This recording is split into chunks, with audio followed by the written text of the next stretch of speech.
Okay, welcome to the deep dive. Today, we're going on a bit of an adventure. We're going to dive into the world of Hindu and Islamic wisdom. And I think what's so cool about what we're going to do is we're not just talking about the rituals or anything like that. We're trying to really get down to the core principles, the stuff that anybody, anywhere can use to really enrich their lives, Yeah, absolutely. So you sent us this awesome conversation. It was between Sam and Aisha on a podcast called the India's Got podcast, right? That's right, yeah. And it sounds like, from what I was able to get out of it, they were really going into some deep, kind of almost like foundational ideas in both Hinduism and Islam. Yeah, it was a great starting point for what we're going to do today because they really touched on, some really key principles in both of these traditions. And we're going to sort of see how those principles can offer some real actionable wisdom, stuff you can actually take away, stuff that you can actually use. Yeah, I love that. So by the end of this deep dive, the idea is that you walk away with a deeper understanding of things like how to find common ground with others, understanding the impact of your own intentions, ways to find peace, inner peace, the real meaning of generosity, why it's so important to respect all life, the idea of forgiveness, and even how to think about the fact that, life is temporary. So much good stuff. Yeah, all of this stuff comes straight out of that conversation that you shared with us. Awesome. Well, I am ready to unpack this. Let's do it. Yeah, let's do it. So let's start with this idea of unity, right? The idea that we're all connected. Yeah. Finding unity amongst diversity. In Hinduism, there's this beautiful phrase, it's Suthaiva Kutumbakam. And it essentially means the world is one family. The world is one family. Which is just this really powerful recognition that we're all interconnected, on a global scale. Yeah. Everyone on this planet, part of this big, extended family. It is. It's such a beautiful way of putting it. And what's so interesting is Islam has something very, very similar, this idea of ummah, which basically means a global community that transcends, race or caste or nationality. Right. So it's really cool how these two very different traditions are both coming at the same basic truth, the shared humanity, Exactly. And I think that's something that's that's really, really important for us to remember. Yeah. Especially in a world that often feels really, really divided. It's so important now. Yeah. Right. Yeah. So how do we bridge those divides? Right. Whether they're in our own personal lives, our own personal communities, or even on a larger scale. I think remembering that we have this fundamental unity is such a powerful first step. Totally.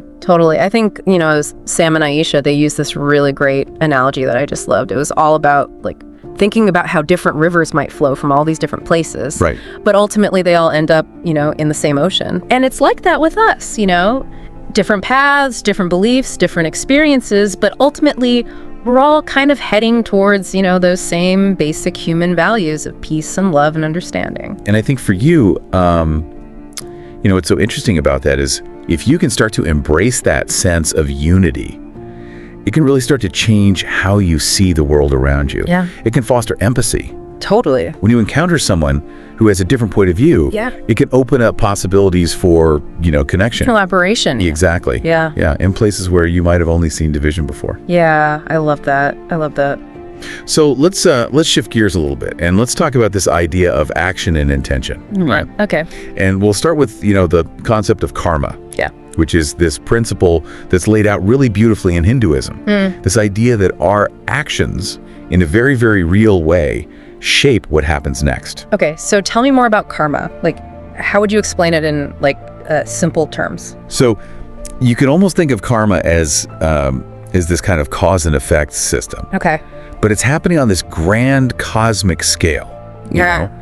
Every action, and I mean action in the broadest sense. Okay. Something you do, something you think, something you feel. All of these things create these reactions. Wow. And it's this idea that good actions tend to have, positive consequences. Yeah. And then on the flip side, actions that are maybe not so beneficial, well, they have their own set of consequences. So it's like this universal accounting system. Kind of, yeah. It's like this beautiful balancing act. Yeah. Where we're, constantly putting energy out to the world. Right. And that energy, kind of comes back to us in some way, shape, or form. And then Islam adds another layer to this with this concept of niyyah, which is all about intention. Right. Tell me about that. So what's so fascinating about niyyah is in Islam, the sincerity behind an action is considered really, really important. In fact, it can even be considered more important than the act itself. Wow, that's pretty powerful. Yeah. And they, Sam and Aisha gave this really interesting example. Okay. Imagine you're helping someone out, right? Now, if you're doing that purely to get praise, so that other people will see you as this good person, the spiritual value of that action is actually quite different than if you were to help someone out quietly. Right. Without any desire for recognition. Yeah. And that's because in the second example, you're driven purely by this genuine sense of compassion, You're coming from a purer place. Exactly. Yeah. And that makes all the difference. So in a way, it sounds like they both are talking about a similar thing, but from different angles. Absolutely. Because karma is like, what you do matters. Right. But then Naya is like, but the spirit in which you do it matters even more. Yeah, they really complement each other beautifully. Yeah. And for you, this highlights the importance of aligning your actions with positive intentions. Right. So, if you consciously try to be kind, to be honest, to be helpful, to do good in the world, that intention itself creates this positive energy. Totally. And often it can come back to you in ways you might not expect. Oh, I love that. It's almost like by putting out that intention, you're kind of setting the stage for good things to happen in your life. Exactly. I love that. Okay, let's keep going. What's next? All right, so let's talk about the power of prayer and meditation. Okay, cool. Hinduism, of course, really emphasizes practices like yoga and meditation as these tools that help us quiet our minds and connect with, that sense of something bigger than ourselves. Yeah. And these practices, they're all about training the mind, cultivating focus. They create this space where we can experience inner stillness. Yeah. And the benefits are amazing. It's not just spiritual. It's really grounding. It reduces stress. Yeah, totally. It's very, very practical on so many levels. And then you have Islam, which has Salah, which is the 5 daily prayers. That's right. And I mean, I'm not Muslim, so I'm not super familiar with it, but it sounds like it's a very structured ritual.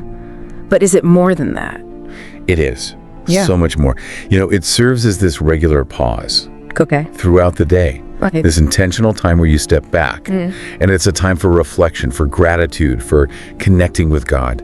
And it provides this beautiful framework for maintaining inner peace. I see. And cultivating this this sense of spiritual discipline. Yeah. And I think what's really cool about that is even if you think about it in like non-religious terms, it's almost like hitting a reset button. Yeah. Several times a day. Yeah, totally. So, you've got yoga and meditation in Hinduism, Yeah. which are these more fluid practices. Right. And you've got the structured rhythm of Salah in Islam. Yeah. And they both emphasize this same idea, right? Taking time to pause, Reflect, to connect with something beyond the immediate, to-do list. It's so valuable, and I think a lot of us forget to do that. Yeah, and here's the cool thing for you, the listener. Okay. You don't have to be religious to benefit from this. The simple act of taking time for quiet reflection, for mindfulness, can bring so much peace and clarity. You can even think of it like a mental tune-up. Okay. You don't have to call it prayer or meditation to experience those benefits. Absolutely. Okay, let's talk about another really cool principle, which is the importance of giving and charity. Yeah. So, in Islam, you have zakat, Okay. which is this practice of giving a certain portion of your wealth to people who need it. Okay. And it's considered a core part of Islam. It's not optional. Right. And the idea is to redistribute wealth, to create more balance. Makes sense. And to support people who are less fortunate. Yeah. So it's really about putting, compassion and social justice into action. Yeah, I see. And then in Hinduism, you have this beautiful concept called dana. Okay. And dana focuses on selfless giving. Okay. So giving without expecting anything in return. So it's not about like, I'm going to give this so I can get this back. No, not at all. It's purely from the goodness of your heart. Exactly. Yeah. It's about the purity of that act of giving. I love that. And it helps us detach from material things and cultivate generosity. Yeah. And in both traditions, right, you see this strong value placed on giving and charity. Totally. And it highlights this really profound idea. Maybe true wealth isn't about what we accumulate for ourselves, Right. but about how much we're willing to share with others. Yeah. And it's not just about money, right? We can give our time All our right. skills, our knowledge, Yeah. our kindness. It's all about recognizing that interconnectedness Yes, I love that. and actively contributing to something larger than ourselves. And, just imagine how different our world would be if that was like a core operating principle for everybody. It's amazing to think about, right? Yeah. Okay, let's talk about another big one, respecting all life forms. In Hinduism, there's this powerful principle called ahimsa. Ahimsa. It's all about nonviolence. Okay. And it goes beyond just physical nonviolence. It's about, non-harming in your thoughts, Okay. in your words, in your actions, towards all living beings, people, animals, the environment. It's this commitment to minimizing suffering wherever you find it. That's huge. And then Islam brings in the concept of Rama, which is like this kindness and compassion towards all creatures because they're all part of God's creation. That's right, yeah. And it really highlights the idea that humans have this responsibility Yeah. to be good stewards of the earth. Yeah. To treat everyone, with kindness and compassion. It's pretty awesome how, again, you see this like common thread, this idea of respecting all of life. Yeah. Not just human life, but everything, Absolutely. I think that's so cool. What would the world look like if everyone, really lived by that principle? Yeah, think about that. Think about our relationship to the natural world, how we treat animals, how we treat each other. What if nonviolence and compassion were really at the center of everything we did? It's an amazing thought experiment. It is, yeah. And I think both Ahimsa and Rama really offer this powerful ethical compass Yeah. for how to live a more harmonious life. Totally. Okay, let's dive into something that I think we all struggle with. Acceptance and forgiveness. Oh yeah, that's a big one. It is a big one. So Hinduism has this concept called Kshama. Kshama. And Kshama is all about the ability to forgive, to let go of anger. It's so hard to do, though. Oh, it is so hard. It is so hard. But in Hinduism, it's seen as essential, not just for inner peace, but for spiritual growth. I see. It's that recognition that holding on to anger, to resentment, Yeah. it really only hurts us Yeah, it does. in the long run. So Kshama is about consciously choosing to release those negative emotions and to move forward. So you're basically choosing peace over being right or holding on to the pain. Exactly. Yeah. And then Islam introduces this concept called af, Oh. which is about forgiving others as this pathway to receiving forgiveness. Oh, wow. I love that. Right? There's like a reciprocity there. Yeah, it's really beautiful. In Islam, forgiveness is not just something to strive for. Right. It's seen as this way to get closer to God, Okay. who is considered the ultimate source of mercy and forgiveness. Right. So by extending forgiveness to others, you're essentially opening the door for your own shortcomings to be forgiven. Yeah. And it's so powerful because, when we hold on to these hurts, these resentments, Yeah. it's exhausting. It weighs us down. It really does. It's like carrying this invisible backpack full of rocks, Exactly. Forgiveness is like putting that backpack down. Yeah. It's freeing yourself from that burden. And even though it's hard, it ultimately creates space for healing And peace. and peace. Absolutely. Yeah. Okay, last but not least, let's talk about the temporary nature of life. Yeah.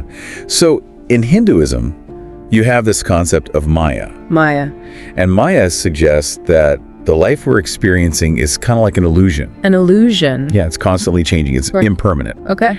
And the idea is that, we shouldn't get too attached to things in the material world because they're constantly in flux. Makes sense. And that attachment can cause suffering, because things inevitably change. Yeah. Things come and go. Yeah. And Islam has a similar perspective, right?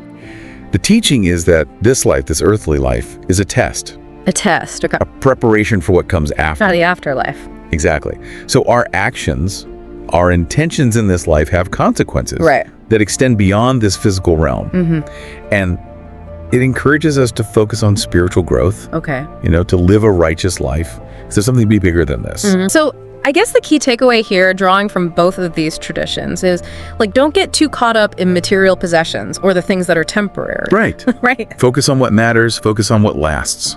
Exactly. Qualities like love, kindness, wisdom, Yeah. compassion. Yes. These are the things that have real meaning, Yeah. that transcend this, temporary physical existence. They're the things that have actual value. Exactly.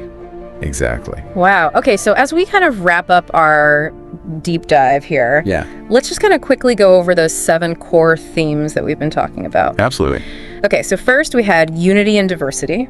Okay. We had the power of karma and intention. Yes. The importance of prayer and meditation. Then we had charity and giving. Right. Respect for all life forms. Yes. Acceptance and forgiveness. And the temporary nature of life. Really profound stuff. Yeah. And, regardless of your background, regardless of what you believe, these are really valuable ideas to consider. Totally. So to you, the listener, take a moment to think about which one of those really resonates with you. Like, which one is really speaking to you right now? And how could you actually bring these teachings into your everyday life? Yeah, how can you make these ideas real in your own experience? Yeah. Maybe that's how you interact with your family or your coworkers or even, strangers that you meet. What's one thing you could do today to live by one of these principles? Just one small thing. And here's a final thought for you to really, really ponder. Imagine what could happen if you truly embraced all of these ideas, if you really cultivated that sense of unity, if you paid close attention to your intentions, if you made space for stillness and reflection, if you lived with generosity and respect for all life, if you practiced forgiveness, and if you remembered that. Ultimately, everything is temporary. How would that change your relationships? How would that change your work? How would that change how you see the world around you? That's a powerful question. It is, yeah. And, this has been an awesome deep dive, and I'm really, really happy we had a chance to do this. Me too. But it's up to you now, Take these ideas, keep exploring them, and see what happens. Keep learning. Keep diving deep. Exactly. All right, we'll see you next time on The Deep Dive. See ya.